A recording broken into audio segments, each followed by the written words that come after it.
All right. Good morning, everybody.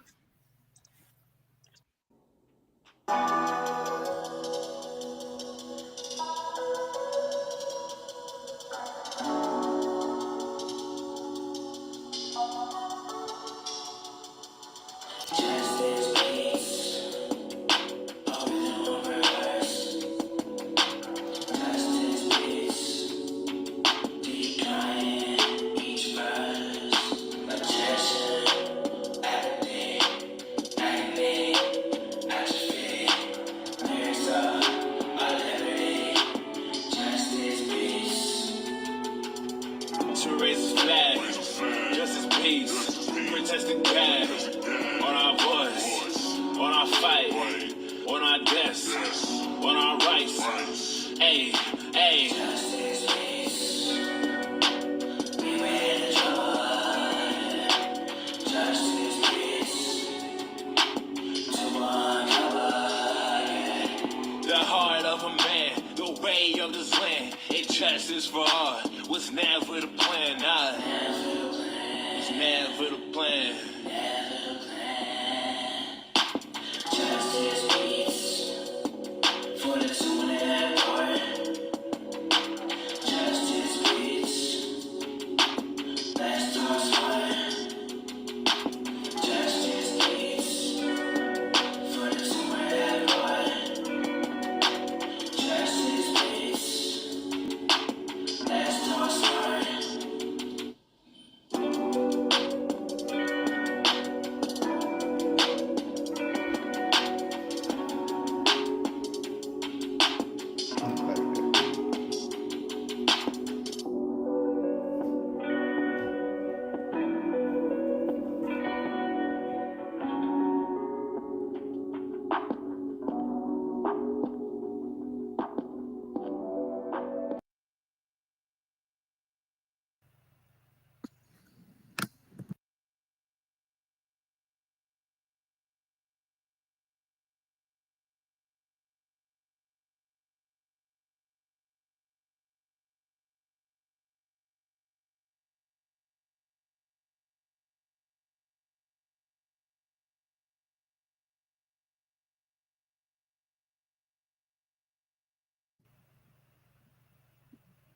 All right. Welcome in, everybody. Good morning. This is Jules.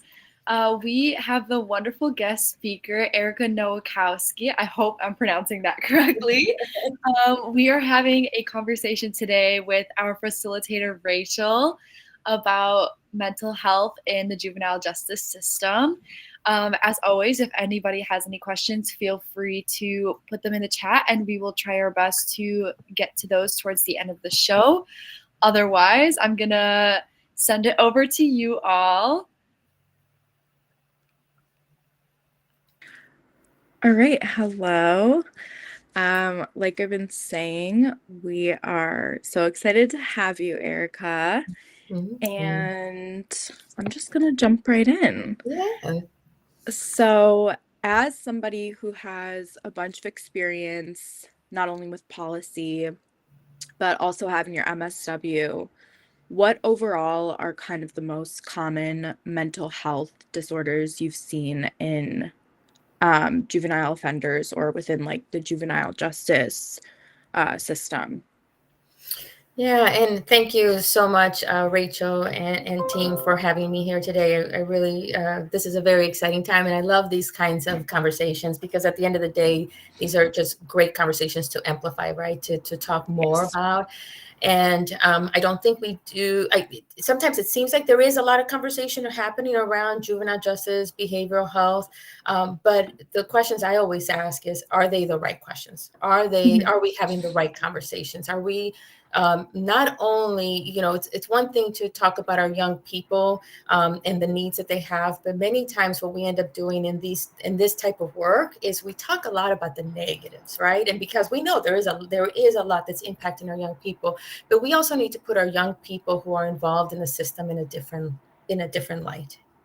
show their positives, show the work that they are doing, how they're progressing, how they are improving, from the struggles to the better outcomes.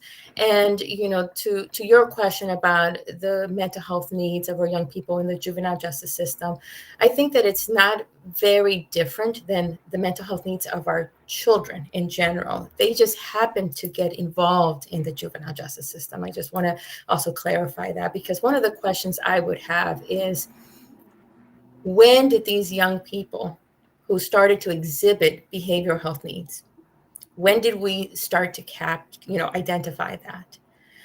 And I can tell you that most likely we started to see those behaviors early on in their years, in their childhood years. And we saw those behaviors that manifested in ways like this: multiple phone calls from schools. Your child is disrupting the classroom. Your child isn't sitting still.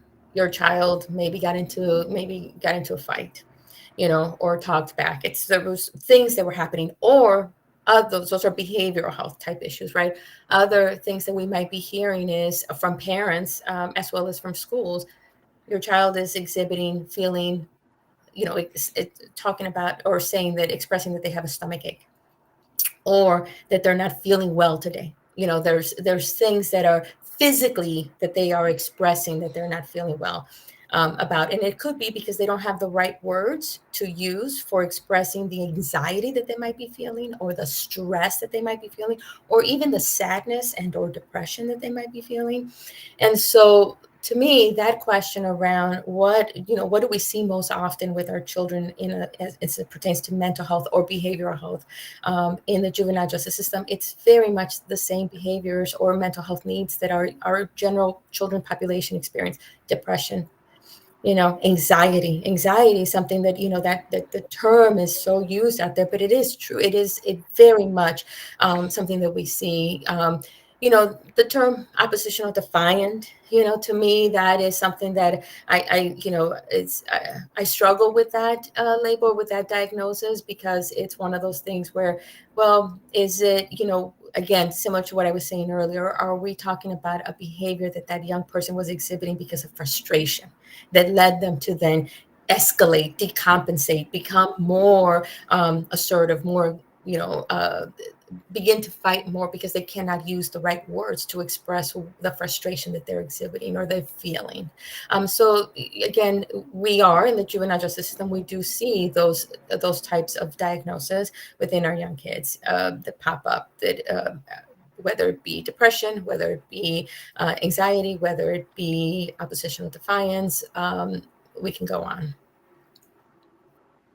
Can you, by chance, clarify oppositional defiance for maybe some viewers that don't know exactly Yeah, what and I that think is? so. To me, I think I see that as more something where, again, as I described, a young person who is multiple episodes of disruption within a school, within a community, they're maybe angry, they may be exhibiting some of that, they may be talking back. It's those kinds of, and to me, I always think of that, well, is that really, again, I place that under behavioral health. As a way that they're exhibiting a level of either frustration, a level of stress, a level of anger, so then that gets labeled as oppositional defiance, not following the rules, breaking the law. That's where they start to get clustered into those categories. So then, going off the idea that these are sort of behaviors or concerns that we would see within the general population, not just specific to the juvenile justice system, does circumstance play a large role, and specifically the influence of trauma on juvenile delinquency? Yeah, and yes, absolutely. I would say, the challenges that our children are experiencing, our young people are experiencing, that is manifesting to their behavioral health needs. That is very much to their mental health needs. Experiencing homelessness, housing instability, experiencing community violence, witnessing community violence. experiencing just a lack of food security, basic needs, all of those things, all those experiences very much lead to feeling you're as a traumatic event. We're not just talking, we can't also forget whether it be the natural climate traumatic events that young people, all of us experience, Right. but for our young people who are in the justice system, we're also talking about beyond that, if what's happening, whether it be climate wise, whether it be politically wise, socially wise, of those types of traumatic changes that are happening in our universe. But then we're also talking about, add that to the fact that our young people are experiencing food insecurity, housing instability, lack of resources for their parents and or for themselves, the basic needs, and you add that on and compile that, and those are all traumatic experiences for them, that can then exhibit, very drastically for our young people. And so in Connecticut, where you are the Tau Youth Justice Institute, we're going to talk a little bit about that now, where you are currently at. I know it works to kind of promote and use policies and practices for youth justice and the needs and well-being of youth. Do you want to say a little bit about the organization in general? And then I have some more specific questions No, for you. absolutely. First, I love the Tau Youth Justice Institute. We are part of the University of New Haven here in West Haven, Connecticut. And we are first and foremost definitely an institution of learning. We've been in, as an institute, we just celebrated in October 2024, 10 years of being in. Yeah, a huge milestone for us, our 10-year anniversary. And the Tau Youth Justice Institute came to be, it's as I mentioned, it's a partnership between the University of New Haven, the Tau Foundation, as well as the state of Connecticut. And our work is centered around three areas. First, as you mentioned, we are centered around improving and reforming the systems. Through our role, through how we do that is through being administrators to policy committees that we can talk a lot more about, which is just a big passion of mine, as well as the research that supports all of those policies and or recommendations that are being brought forward by these policy committees.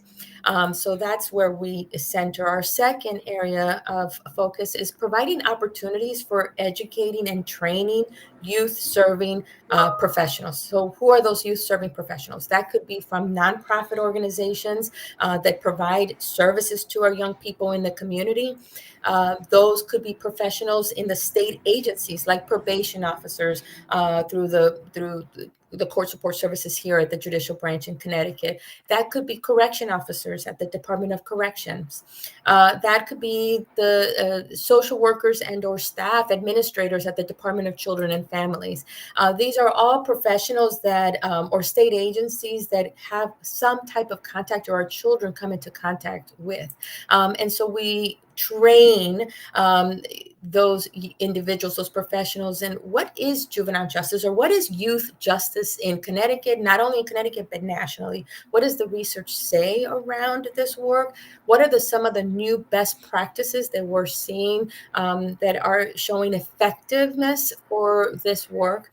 And so that's another space in which the Tau Youth Justice really is looking to not only be a reformer ourselves, as we are part of making changes to the system through policy or through law, but also we are looking to engage professionals to become the reformers themselves, to go back to your community or your place of employment and take what you've learned through our academy, our Transforming Youth Justice programs or our social justice school programs, and take what you've learned and put it into action in your communities or your place of employment.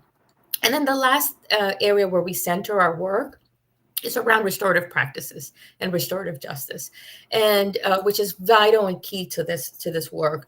And so that also falls in the training arena. We work with school partners, educators, and nonprofits and so forth in opportunities to and offer training around restorative justice and restorative practices.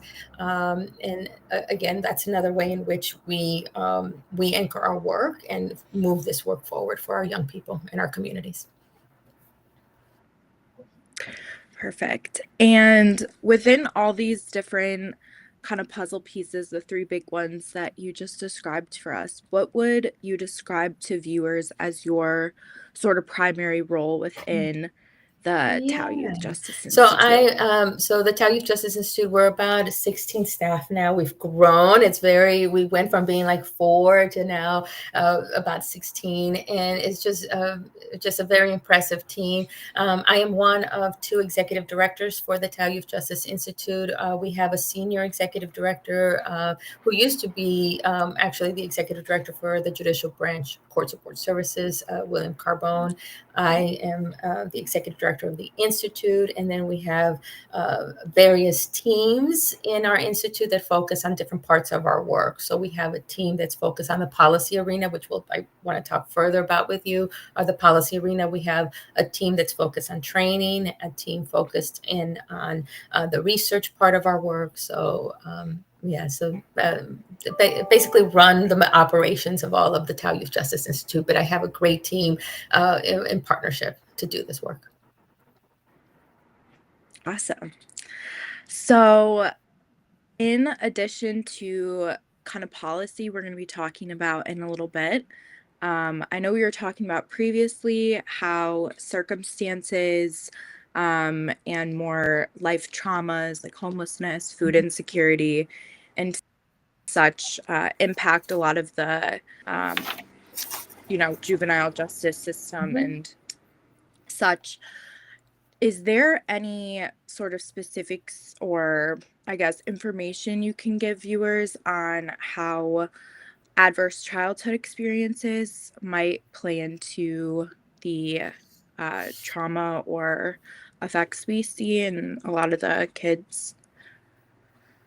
No, and that's a very good question, right? And we've all heard about the research behind the adverse trauma experiences of our young people, and some of the statistics around that is that it even reduces life expectancy, right, of individuals. The more trauma experienced, that impacts them into adulthood and into longer into their life regarding health.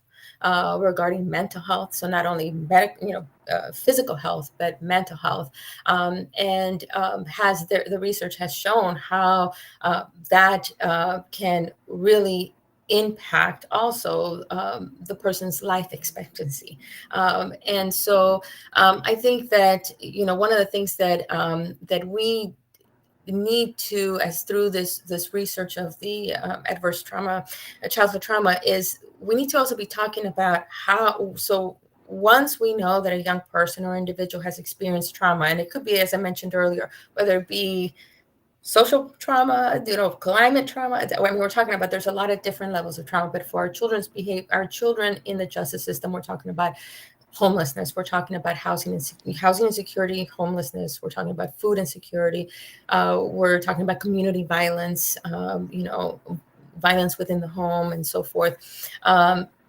sexual trauma and so forth. And so how are we, once it's been identified, what are we doing to wrap services around that person to address the traumatic experiences, to also lift them up in the sense of their resiliency levels, right? Because the more resilient they are, the more protective factors they experience, the likelihood of them becoming less involved in the justice system is higher. The likelihood of them succeeding educationally or academically wise is higher. The likelihood of them having, a career is higher. So what are we doing as a system to that once a young person has experienced a traumatic event, how are we wrapping that young person and family with the resources that they need, the treatment that they need? And that's critical. That is extremely critical. I don't think there is just one answer. There's multiple types of services and interventions and needs that need to be addressed to help that young person succeed as they go into adulthood.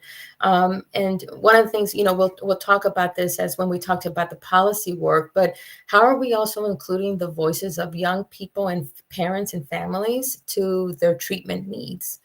That's critical too. How are we ensuring that what they are identifying as the need they have is what we're putting in place? And that will then also help to reduce some of the side effects, I guess you would call it, of the traumatic experience, and improve their protective factors and resiliency factors.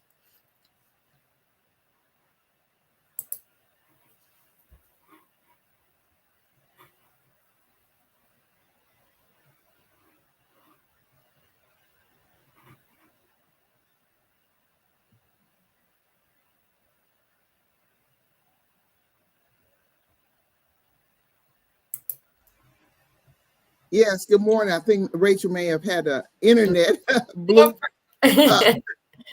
So listening in, I want to ask a question, as these traumas are happening, who is more the ones that are informing or letting you all know? Is it the young person that is saying, hey, this is going on? How are you all finding out about the trauma that these young people are experiencing?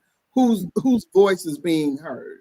Yeah. And so I think that part of this is, right, what screening tools are we using once a young person comes into contact into the system? So in our screening and assessment process, are we asking questions? I think that, I've heard and read in various research articles that the majority of our young people in the justice system, the majority have experienced trauma. Okay. One type of trauma or another. It could be, and not just it, and it's for some, it's complex trauma, right? The term complex trauma is what we heard, that it's not just one traumatic event, it's multiple traumatic events that they have experienced. And so how do you then peel that apart, right? And so I think that to identify, and through this research, let me connect that back through the research that we've seen and I've read, it's assumed that if that young person is coming into contact and they're further into the system, deeper into the justice system, and then into the criminal justice system, assume that they have had an traumatic experience. Okay. But that does not neglect that we shouldn't be asking questions. Okay. Now, that doesn't mean we need to reopen, right? That probation officers and correction officers and, case managers should be out there diving deep into that traumatic experience of that young person. But what I do mean is, are we identifying, asking the question when we have that young person and that family in front of us at our office or at wherever we may see them? Are we just screening for that? Because just screening, asking that question to help then ensure that we're putting the right interventions in place for them in whatever system they're coming from. So if they are in they're being now provided services through community supervision, they're on probation. It isn't necessarily the probation officer that's providing that trauma their treatment, so through that identification though, or through that screening and assessment process, that probation officer is now making the correct, appropriate referrals to a professional who can provide those services, if that is what has been identified as the highest need for that young person to become, as a service needed. Okay, before I turn this back over to Rachel, I do have one more question. You're doing the work, and you gathered the people who are understand that trauma affects our young people. Is there, or what level of resistance do you all receive from people who don't understand, who just want to label our children as bad, or they're just acting out?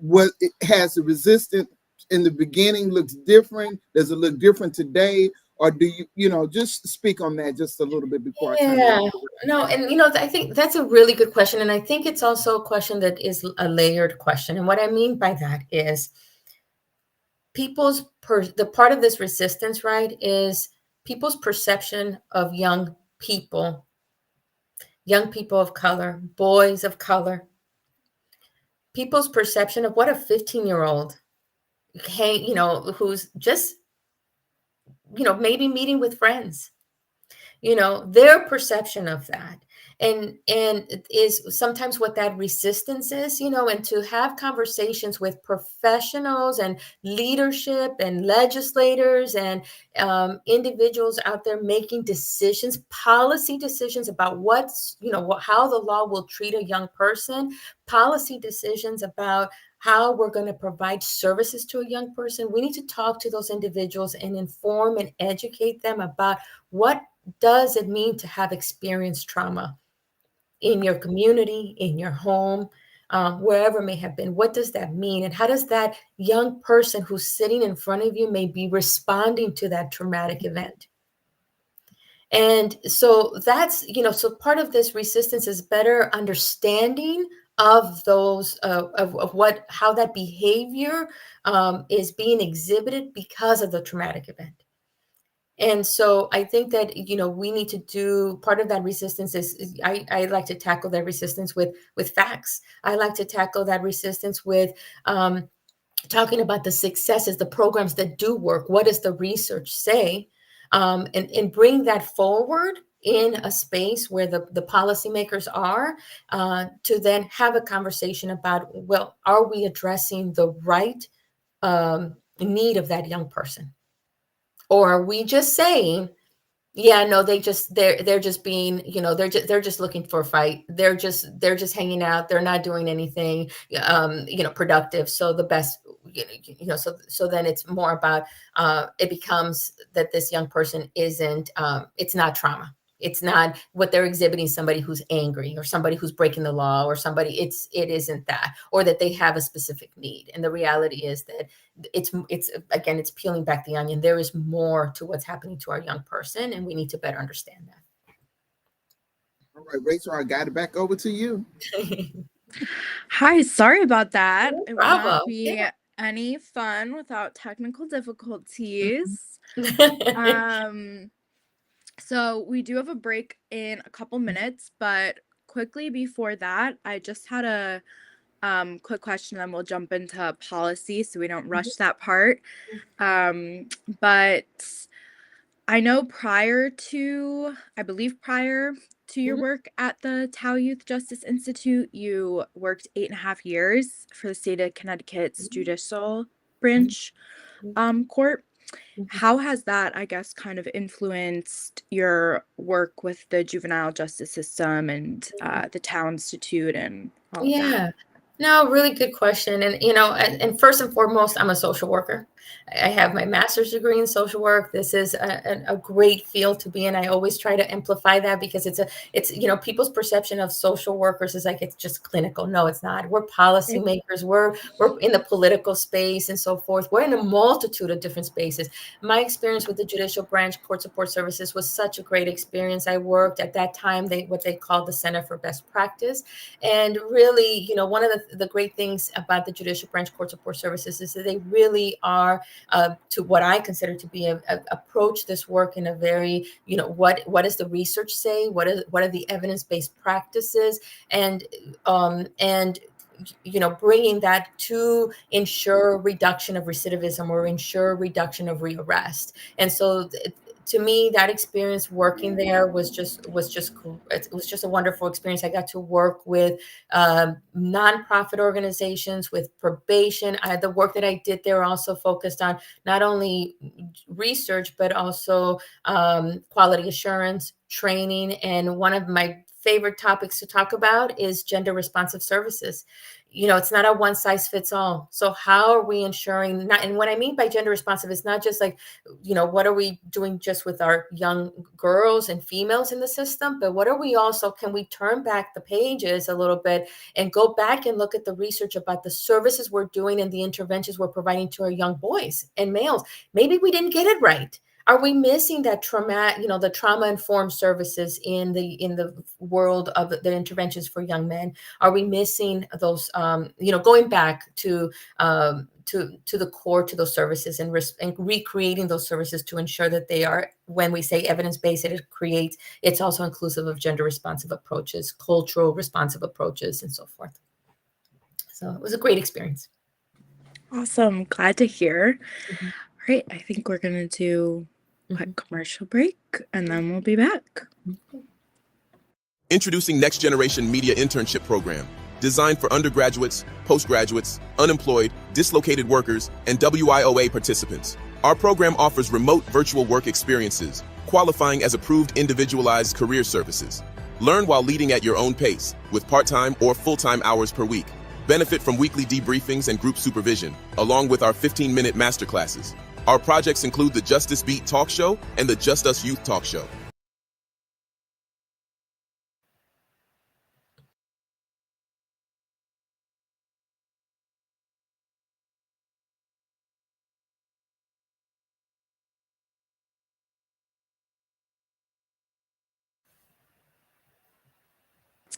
All right. So now we will be talking a little bit more about the policy side of things. I know we talked a little bit about trauma and how important, the social work component is, and that being the core. But as you said, policy is a big part of your work, and within the connection between mental health and juvenile justice. I had seen that you are a part of the Transforming Children's Behavioral Health Policy and Planning Committee. So can you talk a little bit about this, or anything sort of like policy relevant that intertwines with your work? Yeah. So thank you, and I love this part of the work, our policy work. And so we have two legislative committees in the state of Connecticut. One, the juvenile justice, they're very long, and I'll pronounce that, and I'll do the acronyms. But the first one is the Juvenile Justice Policy and Planning Oversight Committee, the JJPOC. And that committee has been in place also 10 years. And that committee focuses on, one of the things I haven't said here is that our children are multi-system involved. They're not just in the juvenile justice system. They've come into contact into the juvenile justice system because other things were happening in other systems. And we probably could have identified that, whether it be in school, that they were at risk of becoming involved in the justice system, or whether it was in the community. There were other things that were happening that might have directed that child or that young person to become justice involved. The Juvenile Justice Policy Oversight Committee, JJPOC, they're getting ready to release their third strategic plan. So the three, we've released our first initial strategic plan focused on reduction of recidivism, which is not an easy thing to do, reduction of incarceration, and increase of diversion efforts. And we've done a very good job in the reduction of incarceration in Connecticut and the increase of diversion. Recidivism is a much harder thing to tackle, and we can talk about that. But this committee, the JJPOC, is a committee of 41 members, and it is inclusive of legislators from all sides of the aisles. It is inclusive of the state agencies that children and families come into contact with, from the Department of Children and Families to the Judicial Branch Court Support Services, Department of Corrections, Department of Mental Health. I can go on, all the acronyms, right? As well as the nonprofits, as well as advocates, and then young people and families themselves are members of this, are part of this work. And the reason I describe this is that this committee, this model that we've created, has been successful for 10 years in creating legislative reform for our young people here in Connecticut. And that success, right around the post-pandemic, what we saw in Connecticut and across the country is that our young people's behavioral health and mental health needs were skyrocketing, right? We saw that we hear that there is a behavioral mental health crisis. And what myself and many people like to say is that there was a crisis beforehand. The pandemic just tipped it over, and it became much visible about the needs. Our kids, our young people struggling with depression, our young people struggling with anxiety, and our young people attempting or having suicide ideations and or committing suicide. Our numbers have escalated. And so a group of legislators here in Connecticut came together. Representative Exum, Tammy Exum, Senator Marr, and various other legislators in Connecticut came together and really made it a point to highlight that in Connecticut and said, listen, we need a committee that's going to address these needs that we're seeing for our young people and family when it comes to behavioral health, mental health needs. And so they took the model of the JJPOC, which has been in place for 10 years, with the legislators at the table, with the policymakers, the leadership of state agencies, the nonprofits, and so forth. And they created legislation that enacted the TCB, the Transforming Children's Behavioral Health Advisory Committee. We, the Tao Youth Justice Institute, are the administrators for both of those committees. And I think that as being the administrators for both of those committees, it actually is a great way of partnering what's impacting our young people, whether they be in the juvenile justice system or in the behavioral health system. There's so many needs here on both of these systems that very much align. For example, as I said, housing stability, basic needs, educational needs, which we haven't even talked about yet, educational needs. So these two committees very much are mirrored after each other. And our focus there is to ask ourselves the questions, okay, so what does the data say about our young people? What are their needs? And what interventions or strategies work or don't work? And what nationally and even internationally, what are the models out there that are working? And can they be maybe explored here in Connecticut? So that's what these two committees in the policy arena are doing. JJPOC has been so successful, and we'll talk about youth and parent voice at the table. And that's something that I want to replicate with the TCB, that policies and changes to the system should not be made without the voice of our young people and our families. Yes, I also agree with that. Mm-hmm.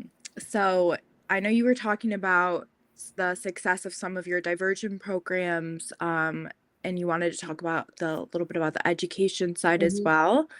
And then I did want to touch on the recidivism, but for those programs that kind of have been going well and have been showing effectiveness, what types of, I guess, things do you see that do tend to work, and maybe some misconceptions about what the public may feel is the solution, which it does not end up helping? Yeah, no, and that's a really good question. So in Connecticut, we have, I'll just back up a little bit with the JJPOC policy arena, because this ties very much into the diversion efforts. So what we've done in Connecticut, and I think we still remain to be one of the only states that has decriminalized status offenses. So that is one diversionary effort that if other states haven't done, should do. And, the Vera Institute has for years and years upon years have released research that says status offenses, children who are truant, defiant of school rules, children who are running away from home, children who are experiencing behavioral health needs and so forth, that is not a criminal behavior.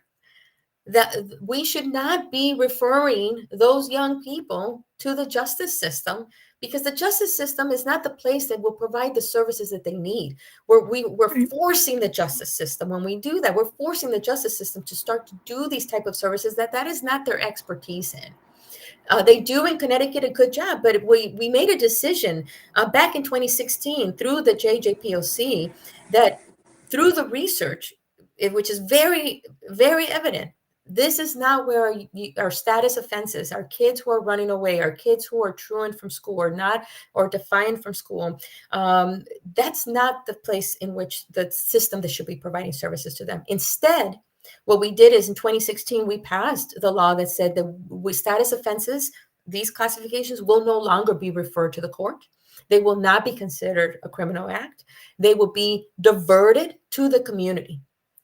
And I believe that we are really one of the only states still who have true decriminalizations of status offenses. Other states do divert them, but they still have to be referred to the courts to do that. In Connecticut, we said, no, we're not even sending them there, because the moment they walk foot into a court office, into a probation office, into a facility like that, it's a labeling. And they themselves, young people, they themselves label themselves. And so we decriminalize that. So that is one significant diversion effort that in Connecticut we have seen to be successful. And what we did is in 2016, 2018, we created, if we were going to divert young people from the justice system who are having truancy concerns, who are running away and so forth, that we needed to make sure that our community-based system was ready to provide services to them. Because you just can't divert and say, okay, we're done. No. There's a need there. And so we created what is called the community-based diversion system in Connecticut, and that is a partnership in multiple municipalities. I think we have about 148 juvenile review boards and youth service providers, where our young people who are experiencing difficulty at school, truancy specifically, or defiance of school rules, or running away, that we would appropriately refer them to the appropriate community-based service, where they can be then wrapped with screened, assessed, and wrapped with the right services that they need to address those needs. So that's a significant diversionary effort. We still are working on it. We still have to strengthen that diversionary effort. There's still several other areas of need that our young people have in the community that we still have to address. So it's not 100% a success, but it's definitely better than sending them to the courts. Yeah. Yes. And kind of going along then with this idea of like labeling, and once you have contact with the courts and the juvenile justice system, you spoke a little bit earlier on the concept of recidivism, and maybe just describe for some people who aren't familiar with it, what it kind of is, and the relation to your work and what you've noticed. Yeah. So, I've mentioned a few times in this interview here that recidivism is a very hard thing to tackle. And especially as the young person is getting further into the system, it's a rearrest. The young person, that first point of contact with an arrest, that's why it's so important to divert for lower offenses, like and decriminalizing status offenses, because that's that right away is a way in which we impact recidivism. But it's a rearrest. So what efforts are being done to ensure that young person doesn't go back out and become have another experience with the courts and be arrested again? And here's the reality. We're talking about needs. Many of our young people have expressed that. What do they need? What preventions, what services are we putting in place so that they are not being rearrested? And as I've mentioned earlier, what type of housing stability, housing resources do we have so that young person isn't out there either stealing or committing a crime to secure some kind of finances for their home? So we're talking about vocational services. What kind of vocational services do we have available to our young people to increase their skills and availability to be able to get into the workforce? So what vocational type of training do we have available for them? What jobs do we have available for our young people? And not just low-paying jobs that they can continue to create a career in and succeed as an adult and transition into adulthood. What kind of educational supports do we have for young people who are struggling to even, make it to school? And then once it's school, are we identifying the educational needs that they have? And many of our young people have special educational needs that have not even been identified yet. And so that young person who's sitting there that looks bored, or all of a sudden is, flipping off their teacher or getting mad, it's maybe a frustration level because they have not been identified as what they're struggling with in their learning environment. Right. So what educational supports do we have in the community? What non-traditional services do we have in the community, like mentorship, like after-school programming, sports available, access to sports to all of our young people, other type of non-sports related after-school programming, credible messengers. People, how there's mentorship, but then there's credible messengers, people, people, or people who have experienced the system as well and can have come out of that system, been successful, and can really talk and be a mentor to that young person who's maybe going down that same path. And then lastly, I would say, what type of transitional programming do we have in our communities as our young people are transitioning into adulthood? Are we, schools have now instituted personal finances. Great. We need to be talking to our young people about checking account, responsibility around finances and so forth, credit card debt, all of that. We need to be talking to our young people about all that. And so that's a major transition, right, from youth to adulthood. And so to me, all those things that I just described are ways in which we could reduce recidivism, so that young person isn't being rearrested again. But if those services are not there, if those access to those services are not there, then it is very hard to tackle recidivism. And along with resources available and kind of all these different education, home life, maybe mental health needs, and then combining that with the juvenile justice system, how well do you see, or are there programs, or I guess not, maybe policies, I don't know if I'm saying that right, that more people on the legal end of thing, law enforcement officers, or maybe even educational institutions, is there ways they can better train themselves, and especially coming from like the law enforcement side, because we know there's been a lot of unfortunate situations with that area, to respond to the mental health concerns, and not just label them as a criminal right away. Yeah, and I think so that, very, very good question, because I think part of in Connecticut, we're in a currently right now through the JJPOC, one of the areas of work in our diversion efforts is looking at the trainings provided to law enforcement.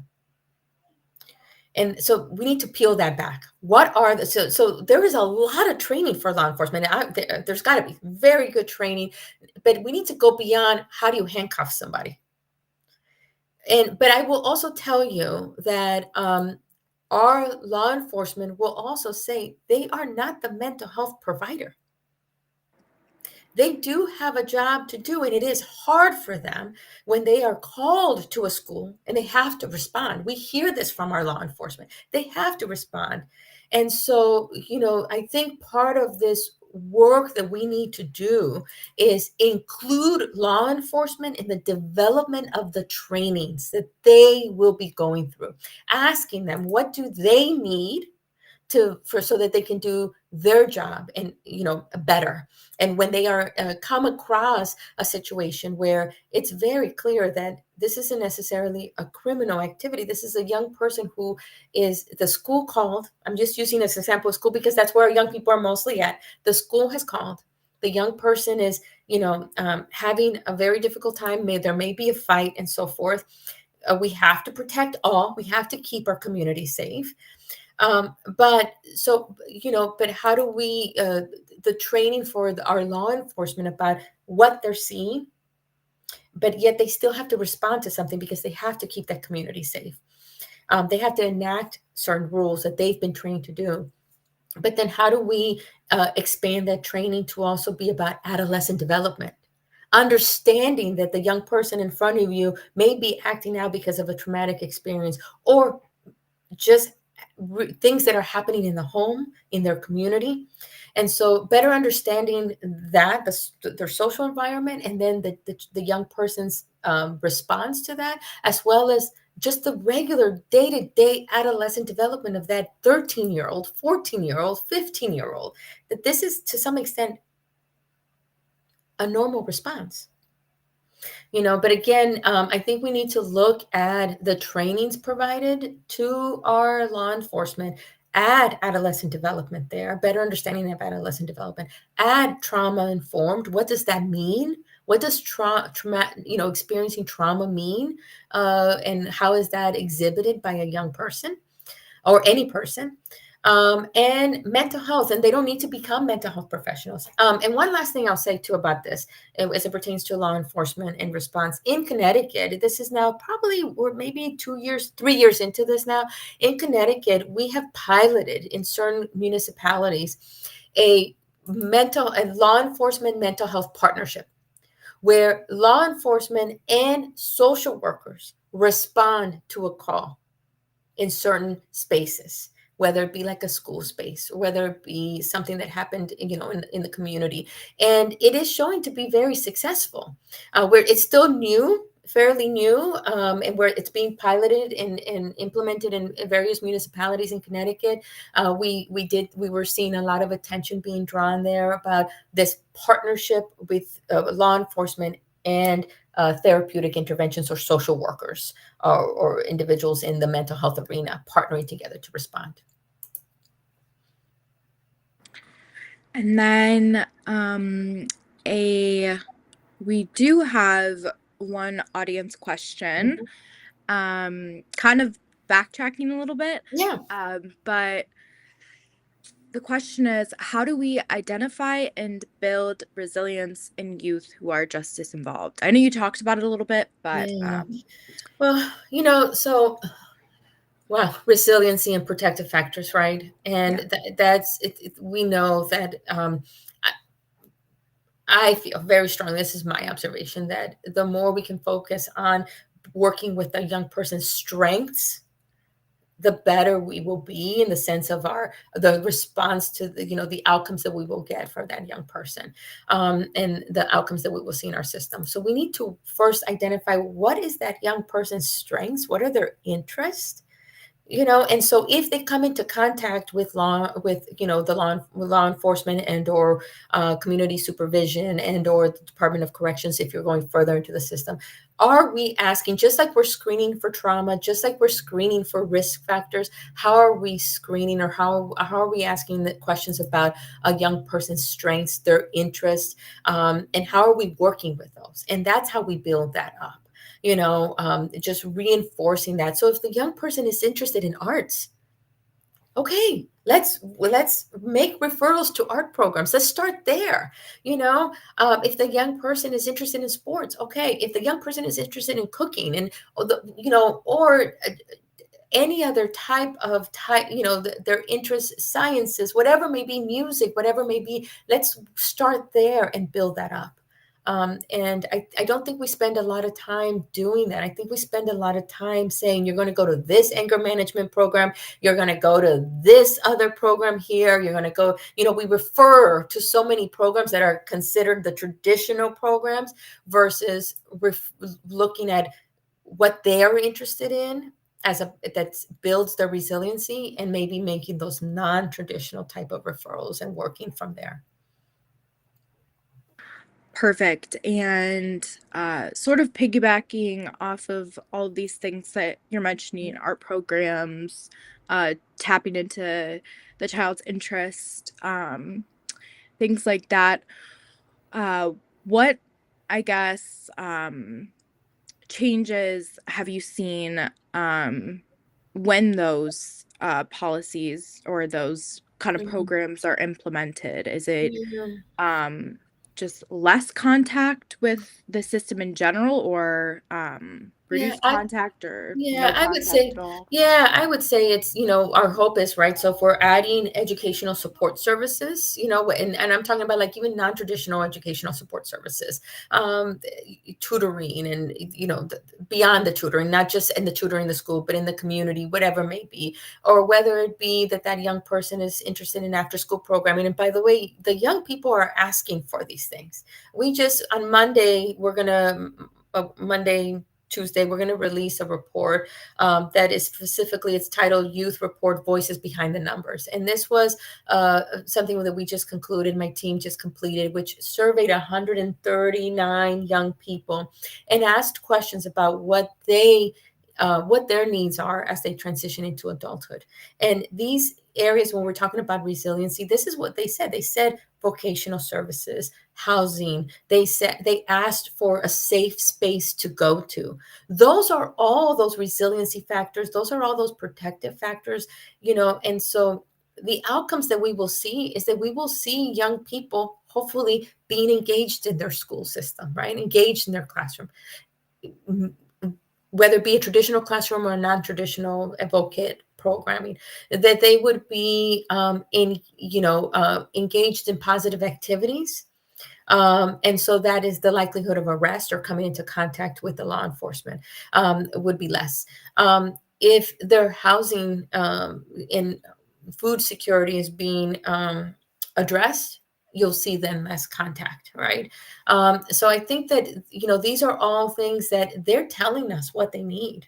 They're telling us what they're looking for. And a lot of our young people are saying, we need something beyond this traditional work.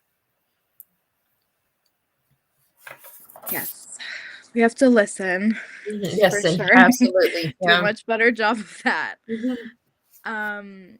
So as we kind of wrap up things here, I know you have given us a wealth of information. Mhm. Is there anything before we close out that you want to leave our viewers with? Yeah. Any information, anything like Yeah, that? something that, and I think maybe I might be responding to the national situation that we are in. Yeah. And something that I'm so proud of the JJPOC for, and I hope that we can do this for the TCB committee, is when we talk about including people with lived experience, and you hear this term a lot, we need to include people with lived experience. It needs to be done authentically. And I've been saying this quite a bit lately because young people or people with lived experience, people who have gone through the system, they have power. They have power. And I want to promote that power. I want to promote that voice.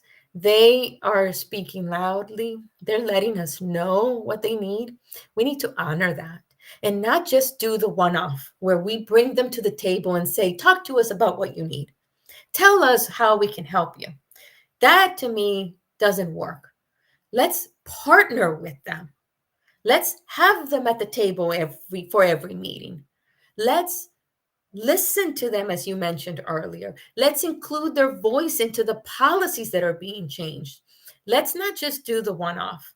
And let's amplify their power. Let's amplify their voice. And I really urge, as policymakers out there who are looking to, create a space for policy reform and changes to the system, not only include the voice of parents and families and young people, not that one off, but make it authentic and work with your legislators, work with your policymakers.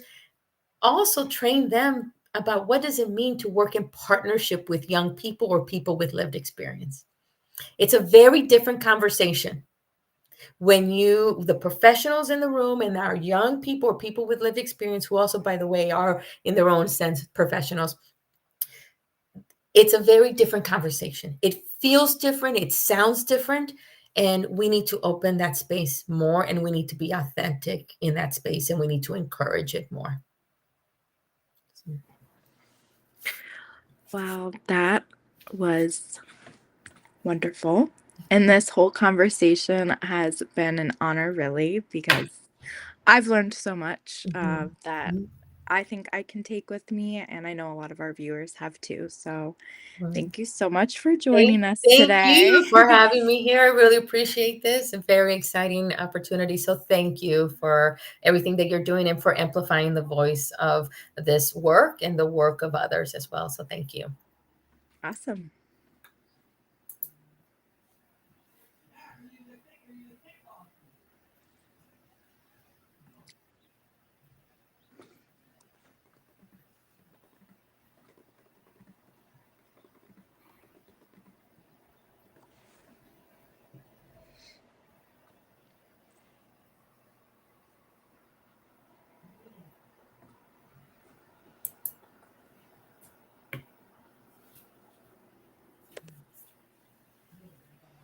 Thank you for listening to the Justice Beat. If you like what you heard and found the information useful, then support the Justice Beat radio show by spreading the word and telling a friend.